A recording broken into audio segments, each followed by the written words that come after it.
कक्षा 9 के विज्ञान की ऑनलाइन क्लास में आप सभी बच्चों का हम स्वागत करते हैं। हम अपने पाठ्यक्रम में चौथा अध्याय परमाणु की संरचना के बारे में पढ़ रहे हैं। अभी तक 3 लेक्चर में हमने यहाँ पढ़ा कि परमाणु किन परमाणु कणों से बना हुआ होता है, इलेक्ट्रॉन, प्रोटॉन और न्यूट्रॉन, किस पे किस तरह का आवेश पाया जाता है, कितना द्रव्यमान होता है, यह सारी बातें पढ़ी। परमाणु की संरचना में हमने यह देखा कि कैसे भीतरी संरचना जो परमाणु की होती है उसके लिए अलग अलग मॉडल, थॉम्सन का मॉडल, रदरफोर्ड का मॉडल, बोर का परमाणु मॉडल, कैसे भीतरी संरचना में यह प्रोटॉन और इलेक्ट्रॉन, न्यूट्रॉन कैसे व्यवस्थित होते हैं, इसके बारे में हमने पढ़ा। और साथ ही उसके बाद हमने यह भी देखा कि यह जो इलेक्ट्रॉनों का वितरण होता है वह विभिन्न कक्षाओं में किस नियम के अनुसार, बोरबरी स्कीम के अनुसार किस प्रकार होता है। तो यह सारी बातें अभी तक पढ़ी जा चुकी हैं। आज के क्लास में हम देखेंगे हमारा अगला टॉपिक संयोजकता के बारे में। संयोजकता के बारे में थोड़ा सा हमने पिछली क्लास में भी बात की थी। संयोजक, जहाँ पे परमाणु से अणुओं के निर्माण की बात होती थी, वहाँ पे हमने पढ़ा था थोड़ा सा संयोजकता के बारे में, लेकिन संयोजकता होती क्या है इसके बारे में हम अभी तक नहीं जानते हैं। तो इसमें हम देखेंगे संयोजकता के बारे में। जैसा कि हम पढ़ चुके हैं कि परमाणुओं की विभिन्न कक्षाओं में इलेक्ट्रॉन व्यवस्थित होते हैं और किसी भी परमाणु की बाहरी कक्षा में उपस्थित इलेक्ट्रॉनों की संख्या जो होती है, कोई भी परमाणु हो उसकी सबसे बाहरी कक्षा में जो इलेक्ट्रॉन उपस्थित होते हैं वह उन इलेक्ट्रॉनों को संयोजकता इलेक्ट्रॉन कहा जाता है। किसी भी परमाणु की सबसे बाहरी कक्षा में उपस्थित इलेक्ट्रॉन, चाहे वो 1 हो, 2 हो, 3 हो, 4 हो, कोई भी हो, जितने भी परमाणु उसकी सबसे बाहरी कक्षा में उपस्थित होंगे उन इलेक्ट्रॉनों को संयोजकता इलेक्ट्रॉन कहा जाता है।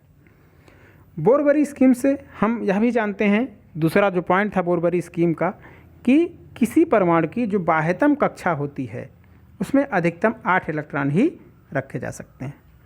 तो किसी भी जो परमाणु की जो संयोजकता है वह 8 से अधिक नहीं होती है, क्योंकि किसी भी परमाणु की सबसे बाहरी कक्षा में 8 से ज़्यादा इलेक्ट्रॉन नहीं रखे जा सकते हैं। तो जितने भी तत्व हैं अभी तक खोजे गए उनकी संयोजकता 1 से 8 के बीच में ही होती है। यह देखा गया कि जिन तत्वों के परमाणुओं में के बाहरी कक्षा में जो इलेक्ट्रॉनों की संख्या है वह 8 है, ऐसे परमाणु जिनकी बाह्यतम कक्षा में 8 इलेक्ट्रॉन भरे हुए हैं, ऐसे परमाणु रासायनिक रूप से सक्रिय नहीं होते हैं, या दूसरे शब्दों में हम कहें तो ऐसे तत्वों की जो संयोजन शक्ति होती है या संयोजकता होती है वह शून्य होती है, जिनकी सबसे बाहरी कक्षा में 8 इलेक्ट्रॉन भरे होते हैं, अर्थात यह अक्रिय तत्व होते हैं। इन अक्रिय तत्वों में से हीलियम का जो परमाणु है उसकी बाह्य कक्षा में 2 इलेक्ट्रॉन होते हैं और अन्य जो अक्रिय तत्व हैं उनकी बाह्य कक्षा में 8 इलेक्ट्रॉन होते हैं। सक्रिय तत्वों के जो परमाणु होते हैं उनकी संयोजन शक्ति, अर्थात अपने समान या अन्य किसी तत्व के परमाणुओं से मिलकर अणु बनाने की प्रवृत्ति, इसको हम संयोजन शक्ति कहते हैं, वह अपने बाह्यतम कक्षा को पूर्ण रूप से भरने का प्रयास माना जाता है। मतलब हर परमाणु यह चाहता है, यह प्रयास करता है कि वह अपनी बाहरी कक्षा में 8 इलेक्ट्रॉन पूर्ण करे। 8 इलेक्ट्रॉनों वाली सबसे बाहरी कक्षा को अष्टक कहा जाता है। सबसे बाहरी कक्षा को जिसमें 8 इलेक्ट्रॉन होते हैं उसे हम उस कक्षा को अष्टक कहते हैं। परमाणु अपने अंतिम कक्षा में अष्टक प्राप्त करने के लिए 8 इलेक्ट्रॉन पूरा करने के लिए 8 इलेक्ट्रॉन को हम अष्टक कहते हैं। तो परमाणु अपने बाहरी अंतिम कक्षा में 8 इलेक्ट्रॉन अष्टक पूरा करने के लिए क्रिया करते हैं कि कैसे 8 इलेक्ट्रॉन इसमें हो जाएं। जिनकी बाहरी कक्षा में 8 इलेक्ट्रॉन नहीं होते हैं वह उसे पूरा करने का प्रयास करते हैं, मतलब अष्टक पूरा करने का प्रयास करते हैं और इसके लिए वह क्रिया करते हैं और इसके लिए वह आपस में इलेक्ट्रॉनों की साझेदारी करते हैं, उनका ग्रहण करते हैं या उनका त्याग करते हैं। कोई भी क्रिया करनी पड़े, लेना पड़े, देना पड़े या साझेदारी करनी पड़े, कोई भी क्रिया करके वह अपनी बाहरी कक्षा में अष्टक पूरा करना चाहते हैं। परमाणु के बाह्यतम कक्षा में इलेक्ट्रॉनों के अष्टक बनाने के लिए परमाणु के बाहरी कक्षा में, ध्यान से सुनेंगे, कि परमाणु की बाह्यतम कक्षा में इलेक्ट्रॉनों का अष्टक बनाने के लिए जितनी संख्या में इलेक्ट्रॉनों की साझेदारी या स्थानांतरण होता है वही उस तत्व की संयोजकता शक्ति अर्थात संयोजकता होती है। मतलब किसी भी परमाणु के सिंपल शब्दों में कहें तो किसी भी परमाणु की सबसे बाह्यतम कक्षा में, मान लीजिए किसी भी परमाणु की यह बाह्यतम कक्षा है और इसमें 5 इलेक्ट्रॉन हैं, तो इसे 8 पूरा करने के लिए कितने इलेक्ट्रॉनों की आवश्यकता है? 3 इलेक्ट्रॉनों की आवश्यकता है, तब इसमें 8 पूरा हो जाएगा। तो यह 3 जो है, जितना इसे अपनी बाहरी कक्षा में अष्टक पूरा करने के लिए जितने इलेक्ट्रॉनों की आवश्यकता है, मान लीजिए किसी परमाणु की बाहरी कक्षा में 1 इलेक्ट्रॉन है, उसकी भीतरी कक्षा में 8 इलेक्ट्रॉन है, तो इसको यह छोड़ दे तब भी जो है इसकी बाहरी कक्षा में 8 इलेक्ट्रॉन हो जाएंगे, या इसकी बाह्यतम कक्षा हो जाएगी जब यह निकल जाएगा तो, और इसमें 8 इलेक्ट्रॉन है ही, तो या इसमें से 1 निकाल के जो है इसमें 8 पूरा किया जा सकता है, इसमें 3 ले करके या साझेदारी करके 8 पूरा किया जा सकता है। तो चाहे साझेदारी करके चाहे आदान प्रदान करके अष्टक पूरा करने के लिए जितने इलेक्ट्रॉन की का लेन देन होता है या साझेदारी होती है, यहाँ पे 1 इलेक्ट्रॉन त्याग रहा है, यहाँ पे 3 इलेक्ट्रॉन ले रहा है, तो इस परमाणु की संयोजकता हो जाएगी 3, और यह 1 छोड़ रहा है तो इस परमाणु की संयोजकता हो जाएगी 1। क्योंकि अष्टक पूरा करने के लिए 1 छोड़ रहा है इसलिए इसकी संयोजकता हो जाएगी 1, और यह अष्टक पूरा करने के लिए 3 ले रहा है या साझेदारी कर रहा है तो इसकी संयोजकता हो जाएगी 3। मतलब अष्टक पूरा करने के लिए जितने इलेक्ट्रॉनों का लेन देन या साझेदारी होता है वह इलेक्ट्रॉनों की संख्या ही उस परमाणु की संयोजकता शक्ति या संयोजकता कहलाती है। जैसे हाइड्रोजन, लिथियम या सोडियम, प्रत्येक के परमाणुओं के बाह्यतम कक्षा में 1 इलेक्ट्रॉन होता है, तो क्या होगा, या 1 इलेक्ट्रॉन का अगर त्याग कर दे तो इसकी बाह्यतम कक्षा में 8 इलेक्ट्रॉन हो जाएंगे, इसलिए इनकी संयोजकता 1 कही जाती है।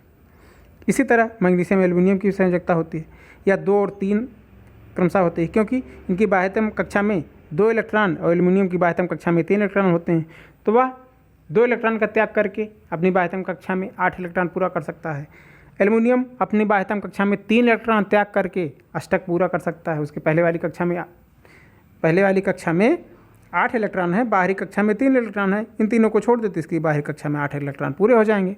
तो 3 इलेक्ट्रॉन का त्याग कर रहा है तो इसके इन दोनों की संयोजकता क्या हो जाएगी, मैग्नीशियम की 2 हो जाएगी, एल्युमिनियम की 3 हो जाएगी। तो अष्टक पूरा करने का जो प्रयास होता है, किसी परमाणु की बाह्यतम कक्षा में इलेक्ट्रॉनों की संख्या उसकी क्षमता के अनुसार लगभग पूरी है, तो संयोजकता को एक अन्य प्रकार से हम प्राप्त कर सकते हैं। जैसे बाह्य कक्षा में इलेक्ट्रॉनों की संख्या लगभग पूरी है, 6 है, 7 है, तो हम कैसे उस परमाणु की संयोजकता ज्ञात करेंगे।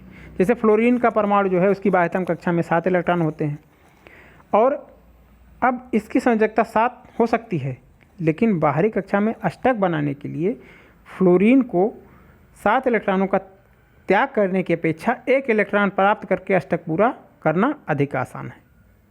मतलब जब कक्षा आधी से ज़्यादा भरी है, 5 से ऊपर है, 5 है, 6 है, 7 है, तो इसको इतने इलेक्ट्रॉन त्यागने की अपेक्षा 3 या 2 या 1 इलेक्ट्रॉन ग्रहण कर लेना ज़्यादा आसान होता है।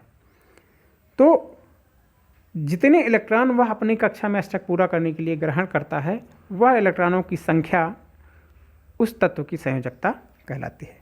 इसके लिए हम क्या करते हैं, जो लगभग भरी हुई कक्षाएं होती हैं उसमें करते हैं कि अष्टक में से 7 घटाकर जो है, या अष्टक में से जो भी अधिकतम संख्या भरी हुई है उसको घटा करके उस तत्व की संयोजकता प्राप्त करते हैं। ऑक्सीजन की भी संयोजकता इसी तरह ज्ञात कर सकते हैं। जैसे उसकी बाह्य कक्षा में 6 इलेक्ट्रॉन होते हैं, उसे अष्टक पूरा करने के लिए 2 इलेक्ट्रॉनों की आवश्यकता है, तो क्या करेंगे कि 8 में से 6 घटा देंगे, कितने इलेक्ट्रॉनों की आवश्यकता है, 2 इलेक्ट्रॉन यह ग्रहण कर ले ऑक्सीजन, तो इसकी बाह्य कक्षा में अष्टक पूरा हो जाएगा। तो इसकी संयोजकता हमेशा प्रवृत्ति होती है वह 2 इलेक्ट्रॉनों को ग्रहण करे, तो इसकी संयोजकता हो जाती है 2। तो इस तरह हम संयोजकता को ज्ञात करते हैं। अगर कम भरी हुई कक्षाएं हैं तो वह संख्या ही उस परमाणु की संयोजकता हो जाएगी, जैसे 1 है, 2 है, 3 है, तो वह बाह्यतम कक्षा में जो इलेक्ट्रॉनों की संख्या वही उसकी संयोजकता हो जाएगी। लेकिन अगर लगभग भरी हुई कक्षा है, 6 हैं, 7 हैं, 5 हैं, तो क्या करेंगे कि उस 6, 7, 5 को हम 8 में से घटा करके जो संख्या प्राप्त होती है वह उस तत्व की संयोजकता कहलाएगी।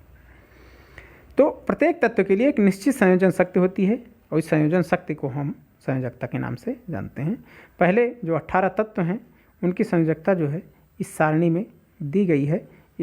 यह सारणी काफ़ी महत्वपूर्ण है और इस सारणी को स्क्रीनशॉट लेकर के आप याद करें कि किस तत्व की संयोजकता कितनी होती है, उसमें कितनी संख्या में परमाणु पाए जाते हैं, परमाणु संख्या कितनी है, कितने प्रोटॉन पाए जाते हैं, कितने न्यूट्रॉन पाए जाते हैं, कितने इलेक्ट्रॉन पाए जाते हैं और उनका इलेक्ट्रॉनों का कक्षाओं में वितरण किस प्रकार होता है। पूरा अभ्यास इसमें आपको अभी तक जितना पढ़े हैं सब हो जाएगा कि किस तरह इलेक्ट्रॉनों का वितरण होता है और उसमें इलेक्ट्रॉन कितने होते हैं, प्रोटॉन कितने होते हैं, न्यूट्रॉन कितने होते हैं और उसकी फिर संयोजकता कितनी होती है। इस सारणी के माध्यम से पहले 18 तत्वों का विवरण दिया गया है। तो इसका स्क्रीनशॉट लें पूरा और इसको बार बार देखें और इससे सारी चीज़ें क्लियर हो जाएंगी। तो यह चीज़ हमने देखी, आज पढ़ा महत्वपूर्ण तथ्य संयोजकता के बारे में। तो संयोजकता क्लियर हो गई होगी। फिर भी अगर कोई डाउट है, आपको संयोजकता नहीं समझ में आ रही, तो फ़ोन करके कमेंट करके हमसे उसको क्लियर कर लें। बाकी आपसे हम मिलेंगे अगले लेक्चर के साथ। हमारी बहुत बहुत शुभकामनाएं।